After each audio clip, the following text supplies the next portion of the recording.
I don't know what to write or publish on my blog. Have you ever faced this problem? I used to face this problem all the time. These days, I publish between 75 and 100 posts on a series of content websites that I run. I do this with the help of a team of writers. And I've spent years refining a workflow that enables me to publish so much content, all without the help of AI. And in this video, I'm going to walk through exactly what I do to help you increase the amount of content you're publishing. Because when you publish more content, you're more likely to get more website traffic to your blog. And if you get more traffic, you can earn more money. So let's dive in. So let's say I'm a health and fitness writer and I've created a blog all about the topic of running. Now, if I want to plan a month's worth of content, here's exactly what I would do. Firstly, I would pick a key theme or topic to focus on. So in this case, my key theme or topic for the month could be getting ready to run a marathon for the first time. This immediately gives me some constraints to work within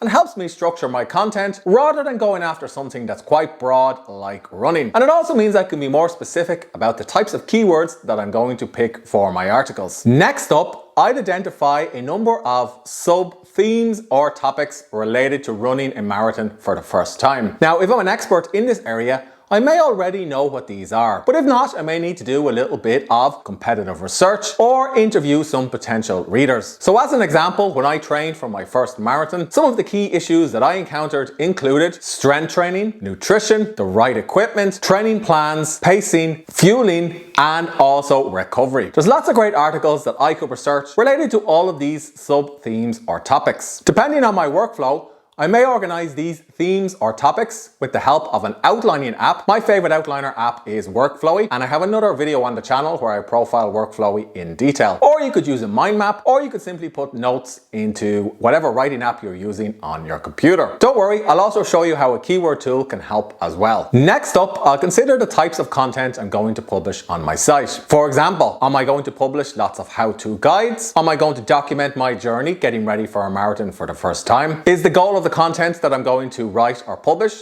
to rank in Google search or to perform in social media? And am I going to repurpose existing content and turn it into an ebook? I would also ask myself if I have some old content that I can update with some new insights or research rather than coming up with something from scratch. To do all of this, you can of course organize your ideas yourself, but I've actually found that using AI can be helpful. Now, I know I said at the start of the video, I don't use AI. And that's right, I don't use AI to write the articles, but I find it can help me with planning. I like to use ChatGPT to create what's called a topical map. So if you're not familiar with the concept, a topical map is basically a map or a table of all of the key topics or themes within a specific niche or niche. And you can create one quickly and easily with ChatGPT. Simply put in a prompt like this. Hey ChatGPT, I'm a health and fitness writer running a blog about training for a marathon. Can you create a topical map about this topic and put the results in a table? Here's what ChatGPT will produce if you use this exact prompt. With the help of this topical map, you can immediately identify content that you're going to write yourself or that somebody else is going to help you write. Sometimes I like to take things one step further and I'll give ChatGPT another prompt. I'll say, hey ChatGPT, can you include some keywords in this topical map? Now there's a big caveat. ChatGPT and these other AI tools are not dedicated keyword research software. I'd still recommend taking those keywords or whatever keywords you've come up with yourself and checking them with the help of a good keyword research tool. Now my two favorite keyword research tools are SEMrush and Ahrefs. Now I know these aren't cheap. Both of them cost over $100 a month. I can justify the cost because I'm publishing so much content and earning money from ad revenue. But when I was starting out, I couldn't afford to pay for these expensive tools. So if you're on a budget, I recommend checking out much more affordable keyword research tools like Keyword Chef and Lowfruits. They'll help you find low volume, low competition keywords that you can easily write articles about and rank for. By now, you should have a list of articles that you're going to write yourself or commission or publish on your website. Depending on how much time and energy you're going to invest into the project, you may have 10 articles, you may have 20 articles, or you may even have 75 like me. The big question is, how much of this are you going to do yourself versus give to someone else? So what I like to do is decide on my content budget at the start of each month. I'll figure out how much I want to pay writers for each one of these articles. Usually the going rate is between 6 and 10 cents a word. This way, if I'm publishing 20 or 30 articles, I can quickly figure out if I want to invest $2,000 or $3,000 in covering or publishing content about this particular topic. Now, if you don't have $2,000 or $3,000, you can of course just roll up your sleeves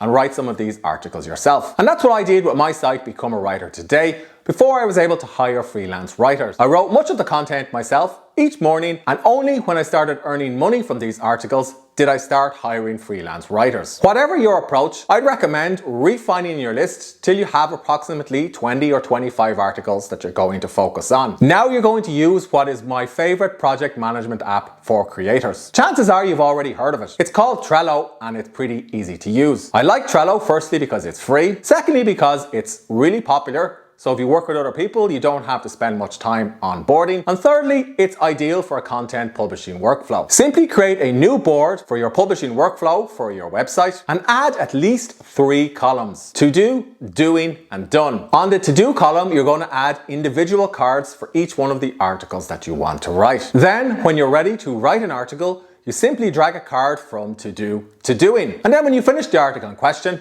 and you're ready to publish it on your site, drag it to done. I really like this workflow because I can visualize all of my work in one place. I can see at a glance the status of any article, and I can also give myself some constraints to work within. And it's also ideal if you collaborate with other writers, because you can tag your writers or team members on the individual cards and see what they're working on and get a quick update on the status of each one of their articles. Now you can of course take things one step further and add some additional columns. You may want to add a column called waiting for. Sometimes I'll put a card on this column if I'm waiting for a writer to action feedback, or if perhaps I'm waiting to get some multimedia images to add to the article in question. Trello is customizable like that. And of course, each one of the cards supports multimedia content. I've used the free version of Trello to scale my websites, and I think most content publishers can get great benefit from it. However, if you don't want to use Trello, or it doesn't suit your needs for some reason, you can of course just create a content calendar. Perhaps the easiest way to do this is to create a new Google Calendar for your website. And then you're simply going to add individual articles to the date that you want to publish them on your calendar. And this way you can open up this editorial calendar each day or week and see what's due and when. When I was a journalist, a lot of editors used a process like this to assign deadlines to team members. So this can be another way to work if you don't like using a project management app. Next up, I recommend picking metrics to track for your content. Deciding on what metric to track does depend on what type of content you're writing, creating, or publishing. So if it's a blog post that's optimized for search, then you're probably looking to get some page views or sessions on the article in question. You can take things one step further by tracking who wrote the article in question, how many page views they got for each one of their articles, and also the article type. This will help you figure out what types of content to publish more of, and also what writers to work more with. Now, if you're not publishing a blog post, if it's for social media, for example, you may want to consider other metrics. For example, reach or impressions or clicks on the post in question. Or if you're creating a type of ultimate guide that you're going to publish on your site,